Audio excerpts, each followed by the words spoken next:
कार्यक्रम के पूर्ण आयोजक हैं श्री विनोद कुमार, श्रीमती रंजना, डॉक्टर विशाल, डॉक्टर रेशु, डॉक्टर वर्षा, अभिषेक, विकास, विवान, रियाना, अबीर, अबीरा एवं समस्त कोयरा परिवार, बिलासपुर, छत्तीसगढ़। जय श्री ओम नमो अरिहंताणं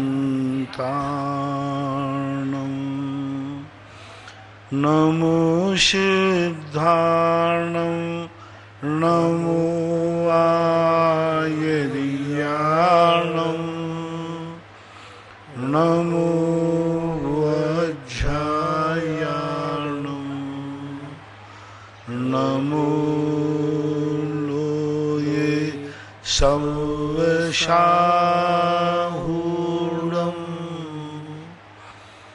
पंच परमेष्टि भगवान की जय हो। आचार्य श्री गुरुवर कुंद कुंद महाराज की जय हो। आचार्य श्री गुरुवर विद्यासागर महाराज की जय हो। परम पूज्य इंद्रियापक मुनि श्री 108 सुधा सागर जी महाराज की जय। निष्कम सागर जी महाराज की जय। आचार्य संघ की दिल्ली से वर्षा जैन इनकी जिज्ञासा है, पूज्य गुरुदेव के चरणों में त्रिवार नमस्तु। गुरुदेव, मेरी जिज्ञासा है कि महाभारत के काल में मामा और बुआ के बच्चों का आपस में शादी विवाह हो जाता था। क्या महाराज श्री हमारे आगम में भी ऐसी कोई व्यवस्था है क्या कि मामा और बुआ के बच्चों से शादी करने की? कृपया समाधान। ये वैभाविक आदि व्यवस्थाएं जितनी हैं ये सामाजिक व्यवस्थाएं हैं, धार्मिक नहीं। सामाजिक व्यवस्थाएं अपने अपने क्षेत्रीय और समाज की जो व्यवस्थाएं बनती हैं उनके अनुसार बना लिया जाता है। आज भी दक्षिण भारत में आज भी ऐसे विवाह होते पाए गए। भरत चक्रवर्ती का जो पटरानी थी वो भी ननिहाल पक्ष से थी। तो दक्षिण भारत में ये परंपराएं रही हैं। दक्षिण भारत के जो परंपराएं थीं उन परंपराओं में आज भी वो परंपराएं जीवित है। उत्तर भारत ने इन परंपराओं में कुछ सुधार किया है। उत्तर भारत में उन परंपराओं को सुधार किया क्योंकि पहले जो है उत्तर भारत में शादियां 8 साखें मिलाई जाती थी। 8 साखें यानी पिताजी और दादाजी, उधर माँ और माँ की माँ को, ये 8 साखें मिलाई जाती थी। धीरे धीरे लगभग 1940 के लगभग 35 या 40 के लगभग भारत में एक मीटिंग हुई, सन आगे पीछे हो सकता है, पंडित गोपाल दास बरैया के सानिध्य में। और गणेश प्रसाद वर्णी जी उस समय विद्वान थे। उस समय एक उत्तर भारत की मीटिंग हुई और उत्तर भारत की मीटिंग में 8 साकों के स्थान पर 4 साकें की गई कि मात्र 4 साकें माता पिता की और माँ की, ऐसे 4 जो भी साकें होती हैं 4 साकें मिलाई जाए। इस पर काफी विद्रोह हुआ, विरोध हुआ, अंत में जाकर के सहमति हो गई। और वही परंपरा आज वर्तमान में चलते चलते धीरे धीरे अब 2 साकों पर रह गया। 2 ही 2 प्रकार के विचारों को मिलाया जाता है, इधर लड़की के पिता उधर लड़के के पिता। तो इस प्रकार की ये सामाजिक सुधार होते होते 100 साल पहले कुछ अलग परंपरा थी, कुछ बाद में समाज ने उसमें सुधार समझा तो समाज ने बैठ के सुधार किया। ऐसे ही नहीं कि उत्संग के लैला मजनू ने सुधार कर लिया। समाज ने बैठा है, समाज बैठ करके उसको सामाजिक रूप देती है। इसको हमारे यहाँ जनपद सत्य कहते हैं। लेकिन दक्षिण भारत में इस परंपरा में कोई सुधार नहीं हुआ। जो परंपरा चलती आई थी उसको आज भी वो लोग स्वीकार करते हैं। लेकिन उत्तर भारत में परंपरा नहीं है, तो इस परंपरा को हमारे लिए यही मानना चाहिए कि हमारे क्षेत्र की जो परंपरा है, हमारे समाज ने जो व्यवस्था बनाई है वो ठीक है। और फिर बनाना है तो समाज बैठ करके एक व्यवस्था बनाए, एक नियम फॉलो करे, उसके बाद फिर जाकर के कोई सुधार हो सकता है। क्योंकि शास्त्रों में इस संबंध की ज़्यादा चर्चाएं नहीं हैं, मात्र एक सामाजिक व्यवस्थाएं हैं जो थोड़ा सा इतिहास कहीं बहुत दिन पहले देखा था, उसको मैंने आपके सामने रख दिया। शोकनगर से निर्मल जैन, इनकी जिज्ञासा है, पूज्य गुरुवर के चरणों में त्रिवार नमोस्तु। और यह इतिहास एक पहले जैन हितैषी नाम की पत्रिका निकलती थी, जैन हितैषी नाम की, लगभग 2427 के लगभग जैन हितैषी पत्रिका में ये सारा ब्यौरा दिया हुआ था। अशोकनगर से जिज्ञासा है, महाराज श्री आज के स्वाध्याय में आया कि अतिचार सिर्फ क्षयोपम सम्यक दर्शन में ही लगते हैं, ऐसा कैसे? एवं छायक सम्यक दृष्टि चक्रवर्ती युद्ध लड़ता है, भोग करता है, तो क्या उसको अतिचार नहीं लगते? कृपया समाधान करने कृपा करो। किसने कहा अतिचार नहीं लगते? और ये कहाँ लिखा है कि छायक सम्यक दर्शन में अतिचार नहीं लगते? कोई सा छायक सम्यक दर्शन में भी अतिचार लगते हैं।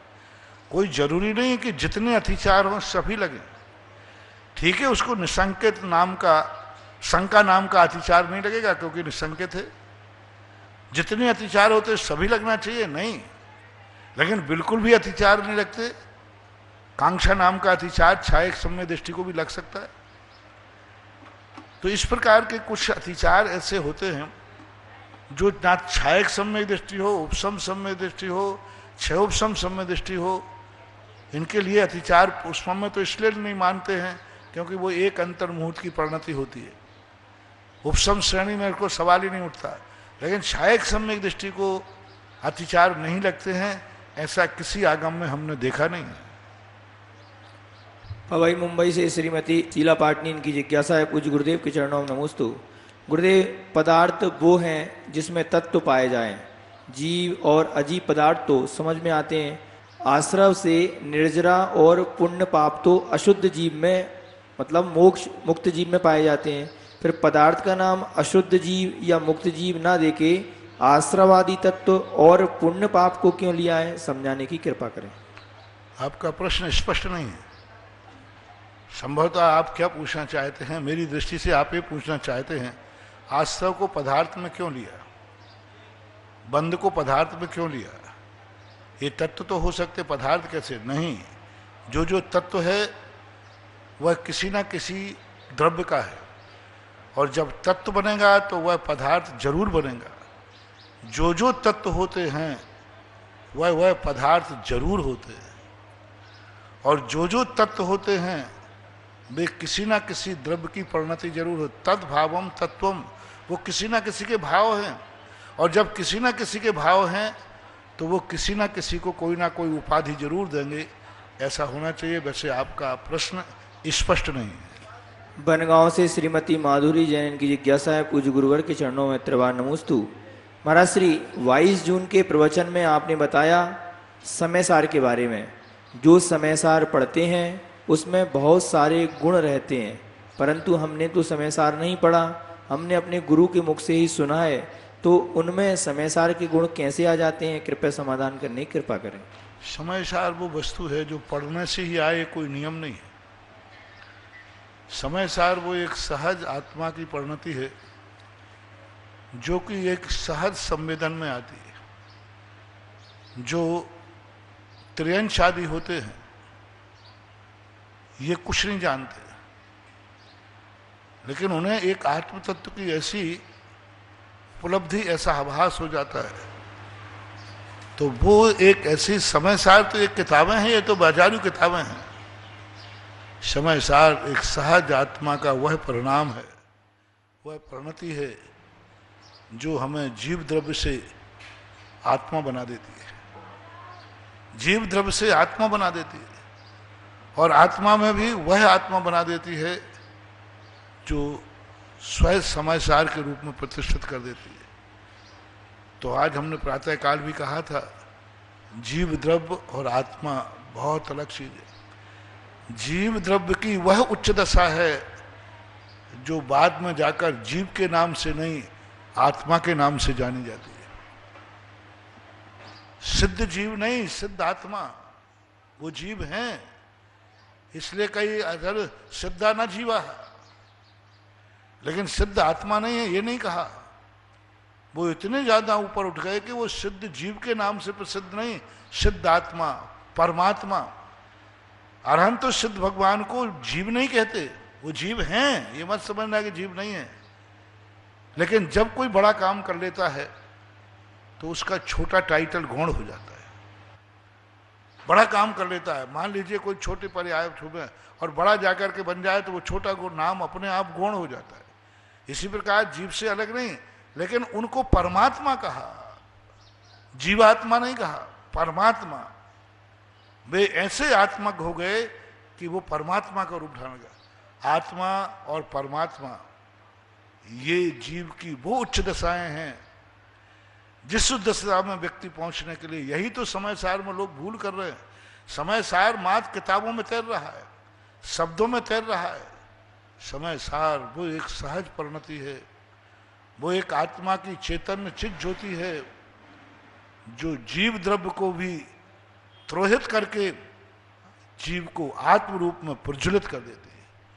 जब तक ज्योति नहीं जलती है वह दीपक है, और जलने के बाद व्यक्ति की दृष्टि दीपक पे नहीं जाती, ज्योति पे जाती है। जब तक दीपक जला हुआ नहीं है तो ये दीपक पर दृष्टि जाएगी, दीपक कहाँ है। और जैसे जलने लग जाता है फिर दीपक गौण हो जाता है, दुनिया ज्योति, वो ज्योति बुझ गई। दीपक से प्रकाश नहीं होता, प्रकाश ज्योति से होता है। जीव द्रव्य दीपक के समान है और आत्मा ज्योति के समान है। जैसे वो ज्योति का प्रकाश जलता है तैसे ही अंधकार दूर भागता है। इसलिए जीव जब आत्मा का रूप धारण कर लेता है, आत्मज्ञ हो जाता है, आत्मस्वरूप स्थित हो जाता है, तब उसी दीपक में से एक ज्योति प्रस्फुट होती है जो हमारे अनंत संसार और अंधकार को मिटा देती है। वो ज्योति पुंज को नहीं पकड़ पा रहा व्यक्ति, वह ज्योति पुंज जो जीव द्रव्य में प्रकट होगी, लेकिन जीव द्रव्य नहीं होगी,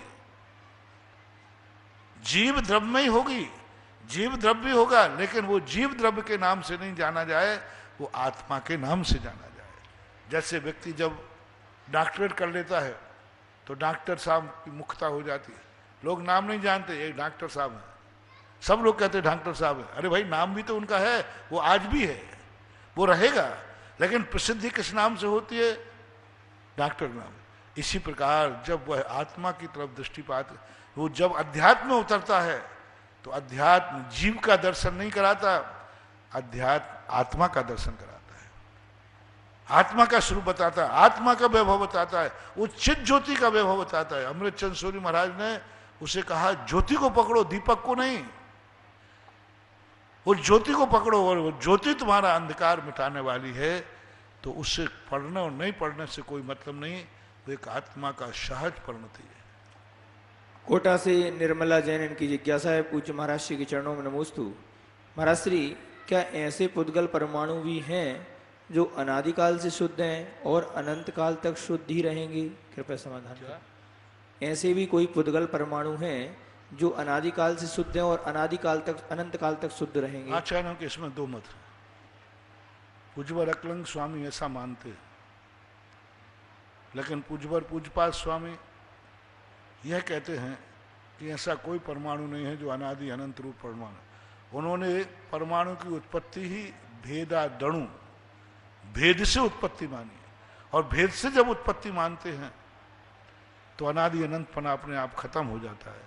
तो अब इसमें आचार्यों के मत होने से, क्योंकि अपने ज्ञान का विषय नहीं है, जो उन्होंने लिखा वही अपन स्वीकार करता है।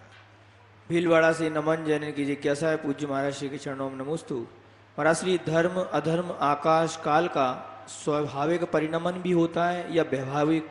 कृपया समाधान। स्वाभाविक, क्योंकि ये स्वयं शुद्ध द्रव्य हैं, ये अपने स्वभाव में इतने स्थिर होते हैं कि दुनिया इनका उपयोग करे या नहीं करे, इनके मन में कोई परिणाम नहीं जागते। एक सहज क्रियावत्ती शक्ति के माध्यम से ये अपना स्वयं शुद्ध स्वरूप में स्थित रहते हैं।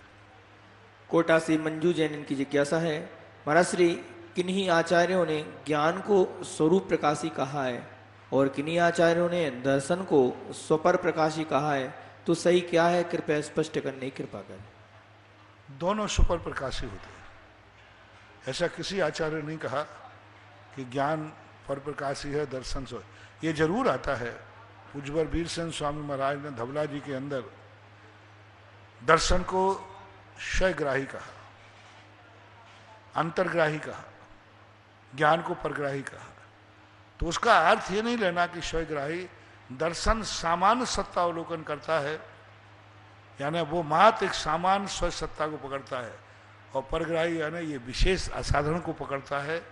बाकी का स्वयग्राही और परग्राही जो मूल परंपरा में प्रभायमान है, दर्शन और ज्ञान दोनों सुपर प्रकाशी हैं। अजमेर से प्रकाश चंद जी जैन, इनकी जिज्ञासा है, पूज्य महाराज श्री के चरणों में नमोस्तु। महाराज श्री, 3 प्रकार की शल्यों में किसी भी एक के रहते सम्यक दर्शन की प्राप्ति हो सकती है? यदि हाँ तो कैसे, कृपया मार्गदर्शन करें। शल्य रहते ही सम्यक दर्शन कैसे? शल्य है तो निशल्य कैसे? इसलिए शल्य तो मिथ्या दर्शन के साथ होती है। कोई भी शल्य व्यक्ति को रख दिया, वो 24 घंटे उसके दिमाग में वही चल रहा, उठते बैठते खाते पीते सब को, उसके मन में एक शल्य लगी हुई है, तो सशल्य व्यक्ति को सम्यक दर्शन नहीं हो सकता। सूरत से वैभव काला, इनकी जिज्ञासा है, पूज्य गुरुदेव के चरणों में त्रिवार नमोस्तु। महाराज श्री, जिज्ञासा है कि तीर्थंकर भगवान का जन्म होता है, वो स्थान ज़्यादा महत्वपूर्ण होता है, या जिस भगवान पे भगवान का निर्वाण कल्याणक हुआ है वो स्थान ज़्यादा महत्व है? कृपया समाधान। बहुत दिन पहले भी ये शंका आई थी। यदि मोक्ष आपको जाना है, मोक्ष के प्रति आपकी रुचि है, आप चाहते हैं कि मैं इस संसार से ऊपर उठना चाहता हूं, तो मोक्ष कल्याणक ही सर्वथा उपादेय है, वही मनाना चाहिए। जन्म कल्याणक, यदि आप संसार प्रशस्त चाहते हैं, संसार के वैभव को चाहते हैं, संसार में रहना चाहते हैं, तो जन्म कल्याणक की मुख्यता, क्योंकि जन्म कल्याणक तो वैभव का प्रतीक है। जितना ज़्यादा वैभव का प्रदर्शन होता है और सामान्य रूप से प्रक्रिया में अपनाते हैं, तो 5 कल्याणक मोक्ष मार्ग को प्रदर्शित करने वाले हैं। कोटा से श्रीमती नविता जैन, इनकी जिज्ञासा है, पूज्य महाराज श्री के चरणों में त्रिवार नमोस्तु। महाराज श्री, मेरी जिज्ञासा है कि तत्वार सूत्र में आया है कि श्रुत मन इंद्रिय से, तो महाराज जी श्रुत ज्ञान तो कर्ण इंद्रिय का विषय है, फिर अपन इसे मन का विषय कैसे कहते हैं? यदि अपन इसे दोनों का विषय माने तो क्या हानि होगी? कृपया समाधान करने की कृपा करें। जिसे दुनिया श्रुत कहती है वो श्रुत नहीं है। दुनिया शब्दों को श्रुत कहती है, जो सुना जाता है वो श्रुत है नहीं, ये द्रव्य श्रुत कहलाता है। और वहां पर जो चर्चा की गई भाव श्रुत की गई, और भाव श्रुत में भी मोक्ष मार्ग संबंधी भाव श्रुत, हे उपादेय का क्या अच्छा है क्या बुरा है, क्या करना चाहिए क्या नहीं करना चाहिए, यह जो शुद्ध ज्ञान सोचता है, यह मन से मोक्ष मार्ग संबंधी जितना भी शुद्ध ज्ञान है वो मन से ही होता है, इंद्रियों से भी नहीं। और द्रव्य शुद्ध ज्ञान है जो मति ज्ञान को उत्पन्न करता है। ये जो शुद्ध ज्ञान अपन कानों से सुनते ना, इसको सुनने के बाद सबसे पहले मति ज्ञान होता है। इसलिए 336 भेदों में मति ज्ञानों में कर्णेंद्रिय से भी मति ज्ञान होता है। कर्णेंद्रिय क्या, जब शब्द को सुनता है तो पहले अवग्रह, यह आवाज धारणा होती है, फिर बाद में कहा जाता है ये शब्द महाराज ने किसके लिए कहा,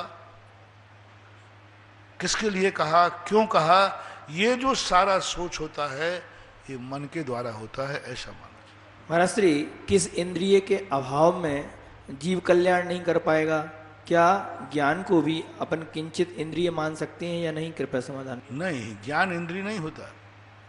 दूसरे मतों में ज्ञान इंद्रिय का चर्चा आता है, अन्य विचारक लोग कहते हैं, लेकिन ज्ञान इंद्रिय नहीं है। हाँ, इंद्रिय उस संबंध कह सकते हैं, इंद्रिय का अर्थ होता है चिन्ह।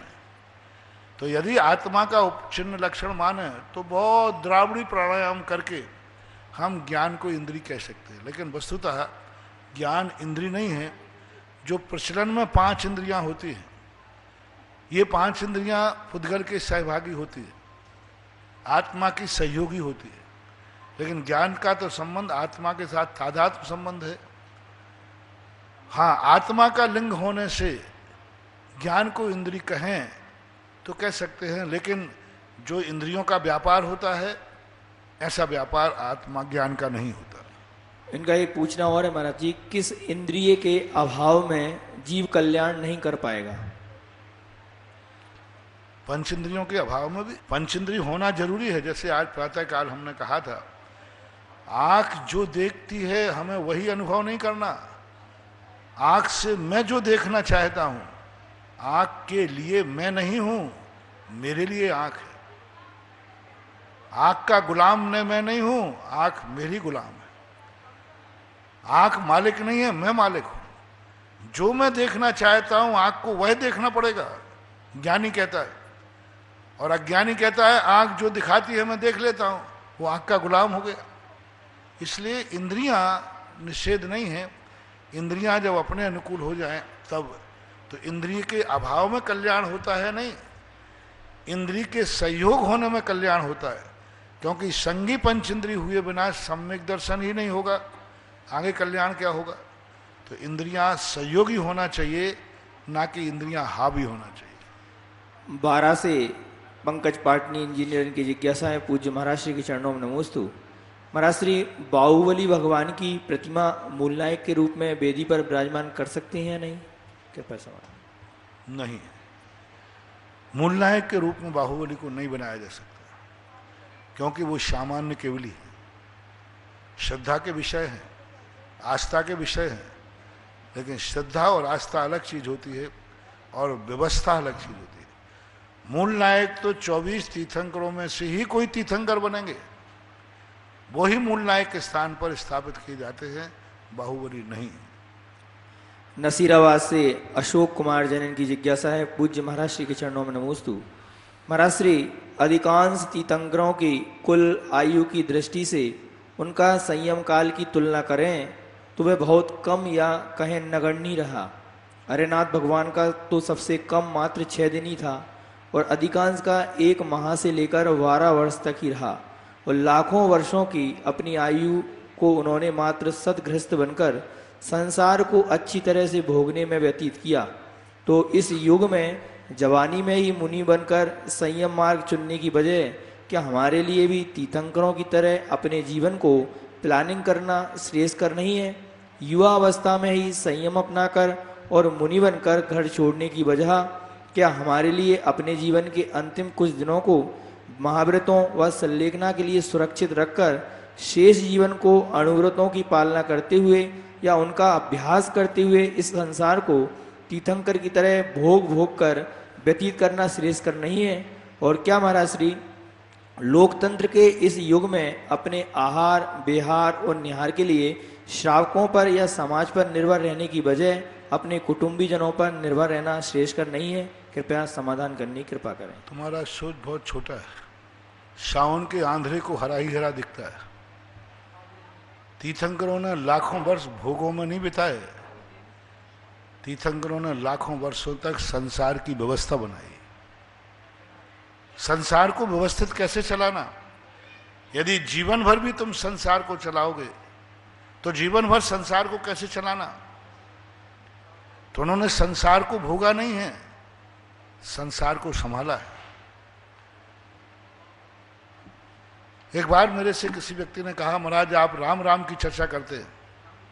मैंने कहा भैया गलती क्या है? बोले महाराज राम का जीवन नीरस है, दुखमय है, उनके जीवन में कोई रस ही नहीं है, जिंदगी भर कष्ट ही कष्ट उठाते रहे। हमारे लिए राम का जीवन पसंद नहीं है। जब देखो जब संकट, जब देखो जब कष्ट, नीरस से जीवन। तो फिर गुस्से में बोले आप तो कृष्ण जी का जीवन सुनाइए।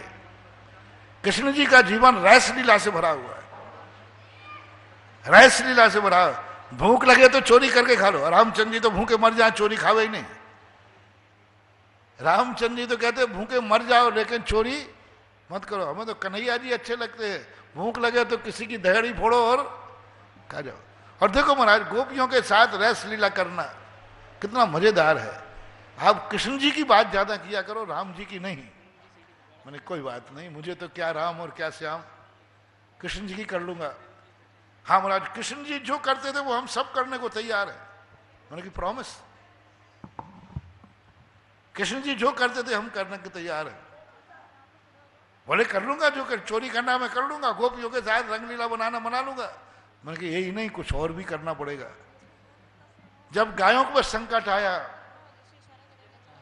तो श्री कृष्ण ने गोवर्धन पर्वत को हाथ से उठा करके खड़े रहे, गायों की रक्षा की। उन्होंने तो गोवर्धन पर्वत को उठाया था, तो एक भैंस का ही गोबर उठा के दिखा दे। तो व्यक्ति क्या करता है, बड़े आदमियों की कमजोरी पकड़ता है। बड़े आदमियों में जो थोड़ी बहुत उसके मन माफिक बात होती है उसको तो पकड़ लेता है। बड़े आदमियों की बड़ी बात कहेंगे, नहीं वो बड़े आदमी थे। अब देखना उसके लिए तो क्या कह देगा, वो तो बड़े आदमी थे इसलिए उठा लिया, हम तो छोटे। अरे भाई बड़े आदमी थे तो बड़ों की बात बड़ी को रहने दे। उनकी स्थिति के लिए हमेशा ये ध्यान रखना, हाँ जब जब तुम्हें बड़े लोगों में उनकी जो असाधारण गुण है वो न दिखे और उसमें तुम्हें कोई ऐसे काम दिखे जो तुम्हारे मन माफिक हो, तुम उनकी कमजोरी का फायदा उठाना चाहो, तो समझ लेना कि तुम बहुत गलत रास्ते पे जा रहे हो। कृष्ण जी का वो स्वरूप तुम्हारे अंदर कहाँ है। एक व्यक्ति ने कहा, बोले महाराज जी, महारानी चेल्ला ने महाराज को छुआ था कि नहीं छुआ था जब सांप हटाया था? तो मैंने कही नहीं छुआ था। बोले बिना छुए सांप कैसे हट जाएगा? अरे सांप लकड़ी से भी तो हटा सकते। वो चींटियां को उन्होंने नीचे किया था, हमने चींटियां उन्होंने झड़ाई नहीं थी, शक्कर डाल दी थी, चलो छू लिया, मान लिया। तो तुम पहले चेलना बन के तो दिखाओ। महाराज यशोधर बन के दिखाए हो, मैं तुम चेलना बन के दिखाओ। उस जैसी तुम अपनी परिणति तो लाओ, उस समय का युग तो लाओ।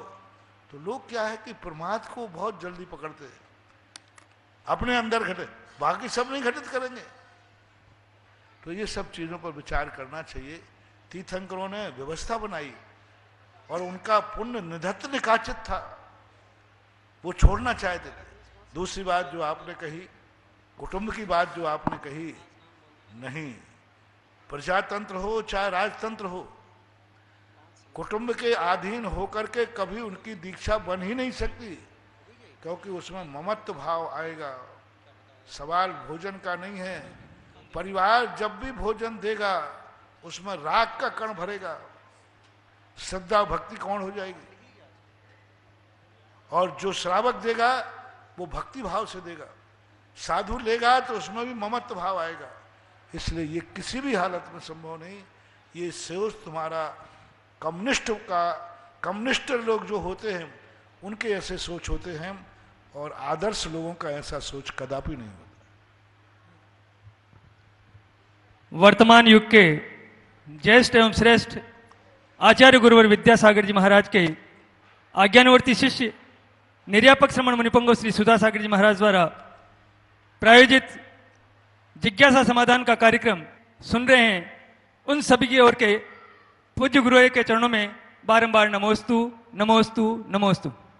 अब मैं ऑडियो के माध्यम से आज की जिज्ञासा। अक्षय गुरुवर, आज का सुबह का प्रवचन तो आपका आध्यात्मिक प्रवचन बहुत ही दिनों बाद सुना गुरुवर। हमें तो 94 की आपकी याद आ गई गुरुवर। आज तो पूरा प्रवचन आपने आध्यात्मिक दिया गुरुवर। मेरी जिज्ञासा ये है गुरुवर, आपने जो सत्य और सत्ता का भेद बताया वो भी आज पहली बार पता चला गुरुवर। गुरुवर, मेरी जिज्ञासा यह है कि जो ज्ञान है वो ओनली ज्ञान है कि केवल ज्ञान है? किसके सत्ता, किसको हमको पकड़ना है, किसको दबाना है? कि ओनली ज्ञान को दबाना है? ओनली ज्ञान जो औदायिक भाव में आता है ज्ञान, वो ज्ञान को दबाना है कि कौन से ज्ञान को दबा के हमको सत्ता प्राप्त करनी है? गुरुवर बताने की कृपा करें। नमोस्तु नमोस्तु नमोस्तु। ज्ञान दो प्रकार का, एक पर्याय रूप, ये केवल ज्ञान आदि तो पर्याय हैं, मति ज्ञान शुद्ध ज्ञान ये सब पर्याय हैं। एक ज्ञान सामान्य होता है। ज्ञान जब भी किसी पदार्थ को जानता है तो पर्याय का रूप धारण कर लेता है। मति श्रुत अवधि मना पर्याय और केवल ज्ञान, इनको धारण कर लेता है। ये ज्ञान जब भी जानेगा वो ज्ञान को जानेगा, वो सत को भी जान रहा है, मति ज्ञान भी जान सकता है, शुद्ध ज्ञान भी जान सकता है, अवध ज्ञान मना पर्याय ज्ञान सहयोगी बन सकते हैं। केवल ज्ञान तो जानता ही है। यदि केवल ज्ञान ही सत को जानता है तो फिर तो हम कभी सम्यक दृष्टि हो ही नहीं पाएंगे। मैंने आज कहा था ना प्रातःकाल, सत को जाने बिना सम्यक दृष्टि नहीं हो सकता। और सत्य जाने बिना केवल ज्ञान नहीं हो सकता। तो मति शुद्ध ज्ञान भी सत्य जानते, ये भी सम्यक है। हमने सम्यक की व्याख्या की थी कि सम्यक शब्द का अर्थ है सत्य को जानने वाला। तो मति शुद्ध ज्ञान वाला भी सत्य को जानता है। बस इतना है कि वह पर का आलम्बन लेके जानता है, केवल ज्ञानी स्वयं का आलम्बन लेके जानते हैं। लेकिन सत्य पर अड़े हुए बिना सत्ता का सुख नहीं आ सकता। सत्य और सत्ता ये दो चीजें समझना है। सत्य जानने की चीज है और सत्ता भोगने की चीज है। मैंने कुर्सी का उदाहरण दिया, दिल्ली की कुर्सी सत्य है, वो अविनाशी है। कोई भी पार्टी चली आए अविनाशी है, वो सत्य है। लेकिन सत्ता वह है जो उस पर बैठता है। अगली जिज्ञासा पूनम जी सेठी भिलवाड़ा। गुरुवर, आज आपकी कृपा से हमारी आंखों ने जो वेदी पे भगवान को विराजमान करने का सौभाग्य मिला लोगों को, तो हम बड़े गदगद हुए कि ये एकदम अनायास ही ये प्रोग्राम बना और ये कार्यक्रम हो गया। गुरुदेव, हमें पूजा की याद है, लेकिन पूजा में हमने ये उम्मीद नहीं की थी कि क्या नाम ये लोग हो जाएगा। आपके आते ही चमत्कार हो गया महाराज जी।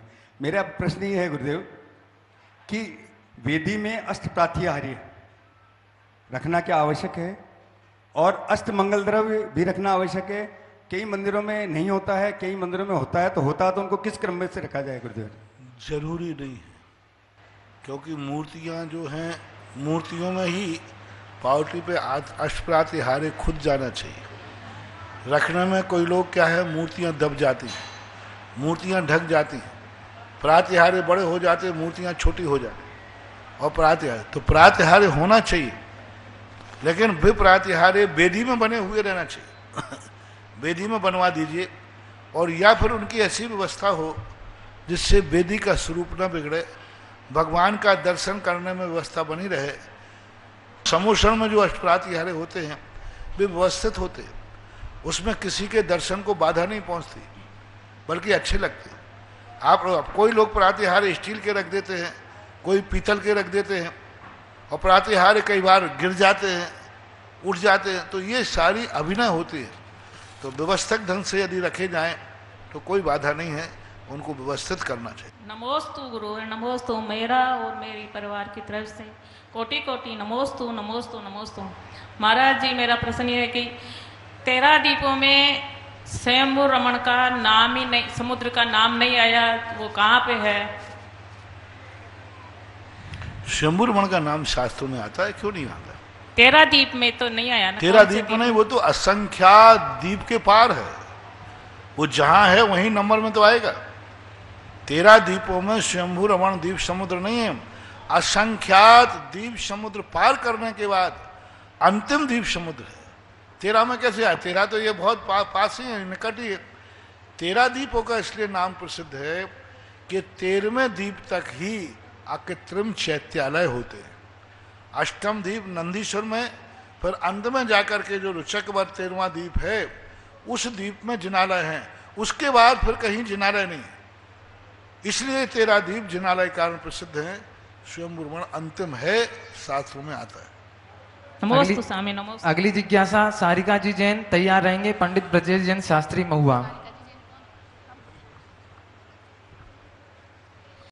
मेरे आराध्य गुरु को मेरा और मेरे परिवार की तरफ से त्रिवाल नमोस्तु नमोस्तु नमोस्तु। गुरुवर, मेरी जिज्ञासा है, मैंने 6 डाला में पुण्य और पाप के विषय में पढ़ा, जिसमें बताया गया कि पुत्र की प्राप्ति होना पुण्य भी है और पाप भी है, वो कैसे? पुण्य तो संसार दृष्टि से कह सकते हैं। सांसारिक पुण्य के 2 रूप बंद होते हैं, एक पुण्यानुबंधी पुण्य और एक पापानुबंधी पुण्य। एक अभ्युदय संसार का वैभव दिलाने वाला, और एक परमार्थ का। क्योंकि पुत्र की प्राप्ति होने पर कई लोग उसमें व्यामोह में पड़ जाएंगे, उसी चिंता में लग जाएंगे, उसके अच्छे और बुरे कर्म करने से उसको संक्लेश होगा। बेटा बिगड़ गया तो आरोध ध्यान होगा, बेटा ठीक रहा तो अनुराग भाग जाग जाएगा। तो जैसे धन के लिए कहते हैं, धन बुरा हूं भला कहिए, धन बुरा भी है भला भी है। यदि गलत कार्य में उपयोग किया जाए तो बुरा है, और अच्छे कार्य में उपयोग किया जाए तो अच्छा है। इसी प्रकार बेटा यदि सद्गुण युक्त होता है, अच्छे मार्ग पर चलता है और जाकर के वो धर्म की ध्वजा भी फहराता है, कुल की इज्जत और लाज बढ़ाता है, तो पुण्य है। क्योंकि जब तक संतान के बिना धर्म भी आगे कैसे बढ़ेगा। और यदि कुमार पे जाता है, गलत मार्ग पे जाता है, तो पाप है। ये तो उपयोगिता के ऊपर है कि वह बेटा कैसा निकल रहा है, क्या कार्य कर रहा है, उस अपेक्षा से पुण्य पाप मानना चाहिए। गुरुदेव, एक और जिज्ञासा है। जब आचार्य श्री जिस पार्टी पे बैठते हैं, जिस सिंहासन पे बैठते हैं, तो उनके बाद उनके उठने के बाद सब लोग उसकी रज लगाते हैं अपने माथे पे। कोई बात नहीं, लगा। आसन क्या है? एक निषेधिका है। वस्तुतः साधु के चरण नहीं छूना चाहिए। साधु के जहाँ चरण पड़ जाते हैं वो रज पावन हो जाती है, चरण चिन्ह पूजे जाते हैं। साधु की निषेधिका की वंदना मिलती है कि साधु को तुम लोग नहीं छू पाते हैं, तो साधु जहाँ बैठता है उस स्थान को छूने से भी वही एनर्जी प्राप्त होती है जो साधु के चरणों से प्राप्त होती है। अगली जिज्ञासा पंडित जी साहब तैयार रहेंगे। मीना जी जैन आरोली। पूज्य गुरुदेव के चरणों में कोटि कोटि नमोस्तु। गुरुदेव, मेरी जिज्ञासा है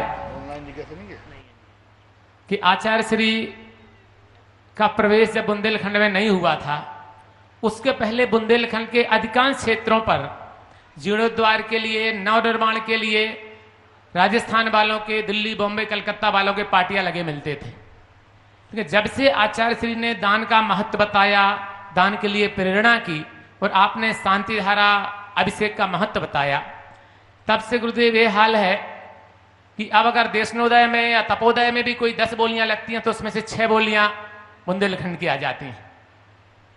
और पहले मैंने ये भी देखा गुरुदेव की 100 50 रुपए के लिए रसीद कट्टे लेकर के क्षेत्रों के लोग आते थे प्रचारक, और उससे उनकी व्यवस्था चलती थी। अब यह है गुरुदेव की सैकड़ों कलशों की बोलियां साधारण विधानों आदि में लग जाती हैं। तो मेरी जिज्ञासा यह है गुरुदेव की जैसी कृपा आपकी और आचार्य श्री की हम बुंदेलखंडियों पर हुई, वैसी ही कृपा दक्षिण भारत में, जैसा कि आपने भी परसों बताया था कि वहाँ जैन समाज बहुत है, लेकिन धर्म का, दान का उतना वहाँ प्रभाव नहीं है, तो उनके ऊपर भी आपकी करुणा, आपका मार्गदर्शन उन लोगों के लिए मिले। सबसे बड़ी बात है कि लोग पहले जो धर्म करते थे वो भगवान के लिए करते थे। भगवान, इसलिए उनको भार दिखता था। अब धर्म भगवान के लिए नहीं करते हैं, अब धर्म अपने लिए करते हैं, तो वो सौभाग्य दिखता है। क्योंकि पहले ये लग रहा था भगवान का अभिषेक होना चाहिए, तो लोग भगवान कहते कहाँ की आफत आ गई। अब लगता है, अब लोगों को समझ आया भगवान के लिए अभिषेक नहीं है, ये तो अपने लिए अभिषेक है, पुण्य तो अपन को मिल रहा है। तो क्रिया दृष्टि में अंतर आ गया। पहले मंदिरों में पांडड़ी इकट्ठी होती थी, बड़ी मुश्किल से होती थी। कैसा युग था, लोग चंदा चिट्ठा करने कट्टे लेके निकलते थे, उनमें बेईमानी होती थी, 50% के कमीशन होते थे। आज जब से अभिषेक, शांति धारा और दान की प्रवृत्ति हुई है, तब से आज क्षेत्रों के दान के कट्टे आना बंद हो गए। राजस्थान वालों, जब मैं यहाँ आया था शुरू में यही कहता था महाराज जी फलाने क्षेत्र का दान फलाने। अब राजस्थान में कोई दान के कट्टे नहीं आते हैं। राजस्थान को पैसा चाहिए तो पैसा और उल्टा आ जाएगा। आ ही रहा है। राजस्थान वाले दान देते थे बहुत ज्यादा। आज राजस्थान में बाहर का दान कितना आ रहा है? बहुत ज्यादा। जिस समाज में दान का प्रचार ज्यादा होगा वो समाज समृद्धि में भी आगे होगा। वर्तमान में मैं देखता हूं जिस समाज में जितना ज्यादा दान का प्रचार होगा उस दान में संसार की दृष्टि से समृद्धि भी ज्यादा होगी, और जिस समाज में दान का प्रचार कम हो जाएगा उस समाज में समृद्धि भी धीरे धीरे कम हो जाएगी। आचार्य महाराज ने बुंदेलखंड के अंदर जो एक दान की प्रवृत्ति बनाई, दान का जो उपदेश दिया, महिमा बताई, लोग धन्य हो गए। और धन्य कब हुए? पैसा आया सो दिया। तो आचार्य श्री ने बीज बोना सिखाया, और जब फसल लहरा के आई तो लोगों ने डबल बोना शुरू कर दिया। आज बुंदेलखंड में करोड़ों करोड़ों रुपए के 100 धर्मेंद्र बन जाते।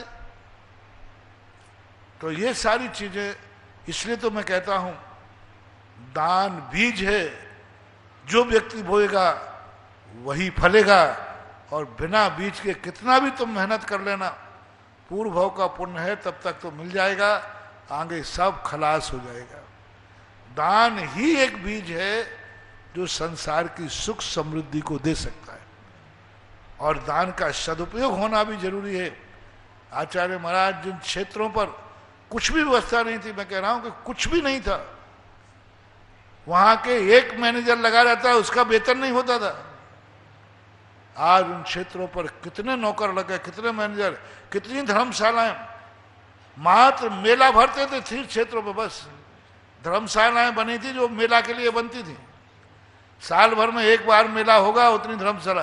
बिजौलिया भी इसमें ही है, बिजौलिया मात्र मेला के लिए प्रसिद्ध थी, साल भर में एक बार मेला भरना है, चौथ का, चैत बदी चौथ, पर उसकी तैयारी होती। अब तो प्रतिदिन का मेला है, जितने कमरे मेले में लगते थे इस समय तो प्रतिदिन लगते, अभी लॉकडाउन है, बाकी कमरे। तो आज जो आचार्य श्री ने क्षेत्रों पर रह करके जो क्षेत्रों को समृद्ध बनाया, क्षेत्र मात्र मेला के लिए नहीं है, क्षेत्र मात्र जो है अपने आत्म कल्याण के लिए है, वास्तविक तीर्थ बना दिए। अगली जिज्ञासा के लिए तैयार दक्षिण रहेंगे। भारत की जहां तक सवाल है, दक्षिण भारत में क्या है, अंधविश्वास की वहां परंपरा, मंदिरों को व्यक्तिगत लोगों ने कब्जे कर लिए, समाज वहां अभिषेक ही नहीं करती। जब तक दक्षिण भारत के हर मंदिर में हर श्रावक को अभिषेक करने का अधिकार नहीं मिलेगा, तब तक वहां की समृद्धि बढ़ नहीं सकती। मंदिर है श्रावकों के लिए, पुजारियों के लिए नहीं। जो वहां के उपाध्याय होते हैं उन्होंने कब्जे कर लिए, सब अभिषेक वही करेंगे, पूजन वही करेंगे। वो उस समय की बातें थी जिस समय ऐसे आताताई शक्तियां थी कि कोई घर से निकल करके मंदिर नहीं जा सकता था। आज मैं दक्षिण भारत से यहां से मंच से कहना चाहता हूं, हर बार दक्षिण महाराष्ट्र वालों से मेरा कहना है, आपके नगरों में जो मंदिर हैं उनमें अभिषेक का अधिकार वेतनभोगी पंडा को नहीं, तुम स्वयं श्रावक को होना चाहिए। यानी जैन पंडे कहलाते, उपाध्याय कहलाते हो। मंदिर है, बैठ के मीटिंग करो, हमारे समाज के मंदिर है, अभिषेक पूरी समाज करेगी, प्रतिदिन करेगी। और वो दान देकर के जो चढ़ता है, वो दान देकर के मंदिर में उपयोग होना चाहिए। तो जिस दिन दक्षिण भारत के प्रत्येक मंदिर में अभिषेक शुरू हो जाएगा श्रावकों के द्वारा, उस दिन दक्षिण भारत भी उत्तर भारत बन जाएगा, बुंदेलखंड बन जाएगा, राजस्थान बन जाएगा। बस वहां के मंदिरों में अभिषेक चालू कराओ। हमने अपने छात्रावास के बच्चों से कहा, कुछ नहीं, तुम तो मंदिरों में अभिषेक चालू कराओ, श्रावक अभिषेक करेगा। और गांव के जो नगर के लोग हैं उन सब नियम लेवे कि हम प्रतिदिन भगवान का अभिषेक करके ही संसार के और कार्य करेंगे। तो ये क्रिया यदि हो, आज जितनी भी क्रियाएं आज मंदिरों में जो समृद्धि बढ़ रही है, उसका मूल कारण है कि मंदिरों में श्रावकों के द्वार से अभिषेक हो रहा है। तीर्थ क्षेत्र में अब तो अतिशय, मेरा तो बस जितना चल रहा है, लोग कहते थे मंदिर तीर्थ क्षेत्र बन रहा है, यहाँ कोई पूजा करने वाले नहीं, पुजारी पूजा करते हैं। मैंने कही चिंता मत करो, एक दिन यदि ये समाज मेरे काबू में आ गई तो इन तीर्थ क्षेत्रों पर पूजा ही नहीं, प्रतिदिन विधान होगा। जय हो, जय हो, विधान होगा। और जब राजस्थान सारे भारत की समाज बन रही है, तीर्थ क्षेत्रों में प्रतिदिन विधान हो रहे हैं। बिल्कुल हो रहा है। एक दिन वो था कि अर्घ, एक पूजा एक थैली में ले लेता था अर्घ और स्वाहा और चलता था। और आज देखो क्या ठाठ हो रहे हैं, विधान हो रहे हैं, पूजा तो छोड़ो। तो ये सब महिमा है तत्व को समझाने की। नमोस्तु गुरुदेव। अगली जिज्ञासा मीना जी जैन आरोली। जय गुरु और के श्री चरणों में बार बार नमस्तु नमस्तु नमस्तु। महाराज जी पांडव तद्भव मोक्षगामी थे, फिर भी उनको लोहे के कप आभूषण पहना है, ऐसा क्यों? मोक्ष जाना वर्तमान का पुरुषार्थ है। अतीत में जब व्यक्ति अशुभ कर्म करता है, पाप कर्म करता है, तो उसकी सजा तो उनको भोगना पड़ेगी। पांडवों ने अतीत में कोई ऐसा कर्म किया होगा, उस कर्म की सजा के कारण से उनको ये कर्म भोगना पड़ा। मोक्ष जाना अलग चीज है और कर्म की स्थितियां अलग चीज हैं। अतीत में व्यक्ति ने, आज वो मोक्षगामी हो गए, लेकिन अतीत में जरूर उन्होंने कोई अशुभ कर्म किया होगा जिसके कारण से उनको ऐसा दुख उठाना पड़ा। अगली जिज्ञासा रेणु जी जैन बिजोलिया। नमोस्तु महाराज जी, मेरी जिज्ञासा है कि जो काल के अंत में 72 युगल विजयार्थ पर्वत पर रहेंगे, वो कौन से काल के होंगे और वो वहां कब तक रहेंगे? छठे काल के अंत में, पंचम काल के बाद जो छठा काल आएगा, आज से लगभग यूं मानो 39,000 वर्ष बाद, 21,000 छठे काल के और 18,000 अभी पंचम काल के इसके शेष है। लगभग 39,000 वर्ष के बाद अंत में जब प्रलय की विभीषिका आएगी, 49 दिन तक यहाँ रेगुलर आकाश से आग बरसेगी, जहर बरसेगा, झंझावात चलेंगे, 7 दिन की 7 अशुभ वर्षाएं होंगी। उस समय देवता और विद्याधर लोग यहाँ की दुर्दशा देखकर भयभीत होंगे। जब तक वो 72 जोड़े बचेंगे, जब तक उनकी दृष्टि जाएगी, वे 72 जोड़ों को उठाकर ले जाएंगे, विजयार्थ पर्वत की गुफाओं में उनको सुरक्षित करेंगे और 49 दिन के बाद फिर पुनः नंद्यावर्त की पूजा होगी, देवता लोग करेंगे।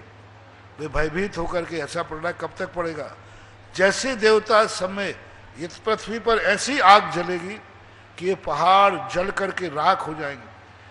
1000 योजन तक ये पृथ्वी जल करके भस्म हो जाएगी, दलदल हो जाएगा, कीचड़ बरसेगा।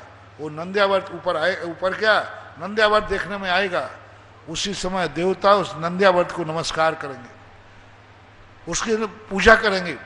जैसे नंद्यावर्त की पूजा होगी, प्रलय खत्म हो जाएगा और 7 दिन तक सुवृष्टि होंगी, अमृत की वृष्टि, अच्छी हवाएं, अच्छा जल बरसेगा और सारी पृथ्वी पर फिर ज्यों का त्यों सामान आ जाएगा। तो 49 दिन ये और 49 दिन वह है अंत के। उसके बाद वो उन जोड़ों को यहीं छोड़ देंगे, फिर वे जोड़ों से आगे फिर संसार बढ़ेगा, फिर संसार बढ़ करके जैसा अभी बढ़ा है, ऐसा एक बार ही नहीं हुआ, हजार अनंतों बार हो चुका। अपन लोग भी उन्हें 32 जोड़ों की संतानें हैं आज जो वर्तमान में चले, क्योंकि पहले भी एक छठा काल आया था, उस समय भी ऐसा हुआ और फिर वो 32 जोड़ों से ही बढ़ करके बढ़ते आज ये 7 अरब तक पहुंच गए, 7 अरब तक संख्या पहुंच गई आज वर्तमान में। यदि मूल वंश देखा जाए तो उन्हीं 32 जोड़ों का वंश है, आगे भी ऐसा होने वाला है। ठीक, वो छठे काल में तो मांस भक्षी और मिट्टी खाने वाले जीव होंगे, तो वो वहां विजयार्थ पर्वत पर जाएंगे, वो ले जाएंगे और वहां के जीव उनको संस्कारित करेंगे, उनको संबोधन करेंगे। देखो तुम लोगों ने पाप किया, पाप कर्म के कारण देखो ये दुर्दशा हुई, तुम लोग अच्छे संस्कार लो और फिर आगे जो छठा काल आएगा वो बढ़ता हुआ आएगा, यानी मांसाहार छोड़ते हुए आएंगे, धीरे धीरे उनके अच्छे संस्कार होंगे, अच्छे कार्य करेंगे, ऐसा आगे वाले छठा काल अच्छा होगा, इस छठा काल से अच्छा होगा। नमोस्तु महाराज जी। अगली जिज्ञासा मंजू जी पाटनी कोटा। महाराज श्री अकृत्रिम चैतालयों का जो वर्णन होता है, शाश्वत जिनालय जो भी है, नंदीश्वर द्वीप की रचना तो अपने को सब जगह देखने को मिल जाती है, लेकिन शाश्वत जिनालय जो भी होते हैं उनकी रचना का विवरण चित्रण किसमें मिलता है महाराज श्री? कैसे? नंदीश्वर द्वीप, नंदीश्वर द्वीप का चित्रण तो अपने को सब जगह देखने को मिल जाता है, 13 जिनालय चारों दिशाओं में होते हैं, पर शाश्वत जिनालय अकृत्रिम चैतालय जो भी है उनका चित्रण और उनका विवरण अपने को कहाँ देखने को मिलता है? 708 करोड़ 56 लाख और 458 मध्यलोक में है। तो ये प्रकीर्णक है, फैले हुए हैं, जैसे विजयार्थ पर्वत के ऊपर बने हुए हैं, कुछ कहीं अलग बने हुए हैं। तो ये सारे हिमवन, महाहिमवन, निषद आदि जो पर्वत हैं, जो उन पर्वतों पे बने हुए, वहाँ तक अपन पहुँच नहीं सकते। मेरू पर्वत पे बने हुए हैं 5 मेरू 80 दिन धाम, शब प्रतिमा जी को करहूँ प्रणाम। तो ये 480 में नंदीश्वर के 52 जिनालय भी आएंगे, मेरू पर्वत के 80 जिनालय आएंगे, 80-100 गजदंतों के जो 20 गजदंत हैं, तो 5 जो मेरू हैं उनके 10 गजदंत हैं तो ऐसे प्रकार के 2 हैं तो 20 हो गए, तो 20 गजदंतों के आ जाएंगे, नंदीश्वर आ जाएंगे, मेरू के 80 आ जाएंगे, हिमवन महाहिमवन निषद निकलों में इनमें भी चैत्यालय हैं, सब आ जाएंगे। तो ये प्रकीर्णक फैले हुए हैं, जो जिनालय इकट्ठे हैं उनका वर्णन है। जैसे 80 जिनालय मेरू पर्वत के वो एक साथ हैं तो मेरू पर्वत के बन जाते हैं, और जो जिनालय हैं एक एक पहाड़ के ऊपर एक एक 2-2 जिनालय हैं तो उनको अपन नहीं कह सकते। इनकी शोभा कैसी होती है महाराज जी, मतलब किस तरह के होते हैं? शोभा तो सबके एक से ही होती है। एक से होती है। जिनालय का जो आकार प्रकार है, क्योंकि 500 धनुष की प्रमाण प्रतिमा है, उनमें भी मध्यम, उत्कृष्ट और जघन्य 3 प्रकार के जिनालय होते हैं। पूज्यवर अकलंग स्वामी ने श्री राजवार्तिक में उन्होंने 3 प्रकार के जिनालय कहा। बड़े जिनालय का नाप अलग लिखा है, मध्यम का अलग लिखा है, लघु का अलग लिखा है, लेकिन उसमें मूर्तियां में कभी लघु उत्कृष्ट मध्यम लिखी। मूर्तियां सदा कृत्रिम चैत्यालय में 500 धनुष प्रमाण ही होती हैं, पर मंदिर का जो परिकर है, मंदिर का जो फैलाव है, उसमें कम बेसी होती है। ऐसा नमोस्तु महाराज जी, नमोस्तु महाराज। अगली जिज्ञासा कमलेश जी सेठी भीलवाड़ा। गुरुवर के चरणों में नमोस्तु नमोस्तु नमोस्तु। महाराज जी, शांति धर्म में कई लोग तथास्तु बोलते हैं, कई लोग सदास्तु बोलते हैं, तो क्या बोलना चाहिए? तथास्तु शब्द ही ठीक है, क्योंकि जब उसको रिपीट किया जा रहा है, यदि सदास्तु होता तो फिर पहले शब्द में वाचक को उच्चारण करना चाहिए। जब दूसरा व्यक्ति उसको रिपीट करता है तो तथास्तु होना चाहिए। तथास्तु का अर्थ है जैसा आपने कहा वैसा ही हो। सदास्तु का अर्थ है सदा ऐसा हो, तथास्तु का अर्थ है वैसा ही ऐसा हो। प्राचीन पाठ जो है तथास्तु का है, वर्तमान में कुछ लोग सदास्तु बोलने लगे हैं, मेरे अच्छा तथास्तु ही ठीक है। अगली जिज्ञासा आरबी जैन महुआ। नमोस्तु महाराज जी, मेरा प्रश्न यह है कि कोई बेटी अपने माँ बाप को छोड़ना नहीं चाहती और सास ससुर जी की सेवा नहीं करना चाहती, ऐसा क्यों? माँ बाप को छोड़ना नहीं चाहती, ऐसा? सास ससुर की सेवा नहीं करना चाहती, तो उसके लिए तो एक ही कार्य है, बहुत अच्छा कार्य है। ऐसी बच्चियों के लिए हमारे आचार्य महाराज ने पृथ्वा स्थली खोली, बहुत अच्छा। यही तो, ऐसी बच्ची ही तो चाहिए जो माँ बाप को छोड़े नहीं और सास ससुर की सेवा करे नहीं। तो पृथ्वा स्थली में चली जाएगी तो सास ससुर तो मिलेंगे नहीं, मम्मी पापा सदा रहेंगे जिंदाबाद। मम्मी पापा तो रहेंगे, उनकी जीवन भर सेवा करते रहना। तो इसी ऐसा मार्ग जब बनता है, सास ससुर की सेवा करने का कार्य जो है वो इसलिए किया कि तुमने संसार मार्ग अपना लिया। तो संसार मार्ग अपनाने का दंड है कि माँ बाप की सेवा छोड़ना पड़ती है, सास ससुर की सेवा करना पड़ती है। ये दंड व्यवस्था है। माँ बाप की सेवा छोड़ो और सास ससुर की सेवा करो, क्योंकि तुमने संसार बसाया है। धार्मिक दृष्टिकोण बोल रहा हूं, सांसारिक नहीं। लोग कहते हैं कि जब कोई मर जाते हो जाए तो सुआ सूतक क्यों? बोले उसके मरने पर तुमने गम मनाया ना, उसके होने पर तुमने खुशी मनाई, यानी संसार बढ़ाने में। तो धार्मिक दृष्टिकोण से उसको यही दंड दिया गया कि तुम माँ बाप की सेवा तो छोड़ेगी और सास ससुर की सेवा करेगी, ये व्यवस्था है। और जिनको ऐसा नहीं करना है कि माँ बाप को तो मैं छोड़ूंगी नहीं और साथ उनके लिए संसार नहीं बसाना चाहिए, विवाह नहीं करना चाहिए, सीधा आचार्य पास जाकर पृथ्वा स्थली में शरण ले लेना चाहिए। अगली जिज्ञासा अमोलक जी जैन गोधा मांडलगढ़। मेरे आराध्य गुरुवर के चरणों में बारंबार नमोस्तु नमोस्तु नमोस्तु। गुरुदेव, जिज्ञासा है, जब केवली भगवान योग निरोध कर ध्यानस्थ होते हैं, उनके साथ ही कई केवली भी ध्यानस्थ हो जाते हैं और एक साथ ही निर्वाण को प्राप्त होते हैं। क्या सभी की कर्म प्रकृतियां समान होती हैं और सबके कर्म समान होते हैं? ऐसा नहीं है। कभी काकताली न्याय से ऐसा मिलता है, बहुतायत रूप से तो ज्यादातर केवली अलग अलग ही जाते। बहुत कभी ऐसा सहयोग मिल जाता है कि कुछ जीवों की कर्म की सत्ता एक साथ नष्ट होती है, तो एक समय में भी 2.5 द्वीप में से 108 के लगभग जीव एक समय में ही जा सकते। 608 जीवों को 8 समय में बंटवारा किया गया। उनका दिया कि प्रथम समय में कितने, द्वितीय में कितने, इतने। तो इस प्रकार की जो व्यवस्था बनाई गई 108 की, तो वो कभी कभी होती है, बहुत कम होती है। बहुतायत तो अलग अलग समय में होती है, लेकिन कभी सहयोग मिल जाता है। एक समय सभी कर्मों की स्थिति समाप्त होती है और एक समय में मोक्ष हो जाता है। नमोस्तु। अगली जिज्ञासा सुधा जैन महुआ। नमोस्तु महाराज जी। महाराज जी, मेरा प्रश्न ये है कि तीर्थंकर भगवान को चंद्रमा पर दाग पड़ने पर ही वैराग्य हो जाता था, तो हम तो संसारी प्राणी अनेक प्रकार के दुखों को सहते हैं, कष्ट भी देखते हैं, सब प्रकार की कष्टों को जानते हैं, फिर भी हमें वैराग्य क्यों नहीं हो पाता है? मजबूत मोही हो। मजबूत मोही कहलाता है, जिसे कहते हैं आप लोग की भाषा में मोटी चमड़ी, बेश्रम। बेश्रम व्यक्ति और मूर्ख, 3 शब्द आते हैं। मूर्ख जो अज्ञानी होता है, उसको कुछ भी नहीं, कुछ भी घटित हो जाए क्या फर्क पड़े। जैसे बालक होता है ना, सामने यदि घर में कोई कहीं कोई डेड बॉडी भी रखी है तो बच्चा रोने लग जाए, मुझे भूख लगी, दूध दो। अब उसको ये पता नहीं कि अभी कौन सा दृश्य है, तो ये मूर्ख अज्ञानी कहलाता है। इस कारण से उसको ज्ञान ही नहीं होता। दूसरा, इस प्रकार के संसार के मोह में फंस जाते हैं। शराब पीने वाले को कुछ भी समझ में नहीं आता कि अच्छा क्या बह रहा है, तो मोह रूपी महामद के कारण से वह इस प्रकार के जो दृश्य देखने पर भी उसको वैराग्य नहीं आता। क्यों नहीं आता? क्योंकि उसको दृश्य का स्वरूप ही समझ में नहीं आता।